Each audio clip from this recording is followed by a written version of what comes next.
je parlerai pas véritablement de manque de moyens. Je pense qu'il y a un défi budgétaire qui consiste à poursuivre ce qui a été engagé en matière de rénovation de la flotte.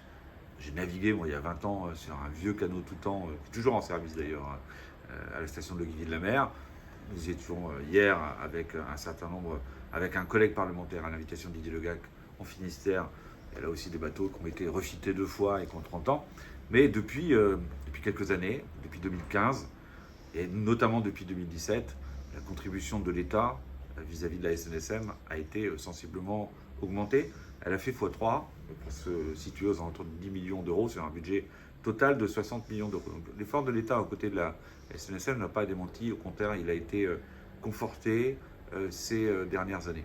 Donc il ne s'agit pas véritablement d'un manque de moyens, mais la diversification des moyens financiers qui viennent concourir à, j'allais dire, au côté sain du budget de la SNSM, il va tirer ses racines aussi des dons, des legs et des contributions ou de la fiscalité fléchée. Je pense notamment à cette fiscalité qui désormais s'applique pour ceux qui, je veux dire, qui ont la responsabilité de poser des parcs éoliens. On est à 20 000 euros les 1000 watts sur un parc de 100 mégawatts. Ça fait une belle contribution vis-à-vis d'un certain nombre d'acteurs, parmi lesquels la SNSM à hauteur de 5%, je crois, de mémoire, de cette taxe. Et prenons la baie de Saint-Brieuc aujourd'hui, c'est une contribution de plusieurs millions d'euros pour la SNSM. En l'espèce, si on réalise, et j'espère que nous réaliserons nos projets en matière de déploiement de nos parcs éoliens en mer, cela pourrait représenter pour la SNSM une contribution de l'ordre de 4 millions d'euros par an. Moi, je pense qu'il faut même aller plus loin, parce qu'en fait, cela frappe les parcs éoliens qui sont situés dans la bande des 12 000. Au-delà, dans la zone, dans la ZEE, cette taxe n'est pas appliquée en l'état.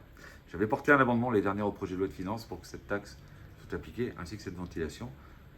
Vous me connaissez ou pas, vous me découvrirez que je suis aussi breton et je partage une caractéristique de certains marins, c'est que je suis un peu têtu. Et donc, ne serez pas surpris si je porte de nouveau cet amendement, dont je souhaiterais d'ailleurs qu'il puisse être partagé avec le nouveau Premier ministre, qui, je me rappelle, est à l'origine ou presque de cette fiscalité des éoliennes à destination de la SNSM, puisqu'il était lui-même ministre en charge de la transition écologique à une époque du premier quinquennat du président Emmanuel Macron. Donc mon amendement, je vais le défendre, et il a vocation à augmenter les 4 millions qui sont aujourd'hui ceux dont on pourra espérer quelles seront la contribution des éoliennes à la SNSM, et ils en auront bien besoin. Bien que ce soit au-delà de la ZE. Vous savez, une des caractéristiques de la mer, c'est qu'elle ne connaît pas de frontières. Nous, les terriens, on raisonne avec des cadastres, avec des limites, etc. Alors, mais évidemment, il y en a. On ne fait pas le rail d'eau-essence sans délimiter les lieux de circulation. Pour autant, je ne serais pas surpris que nos amis de la SNSM soient amenés.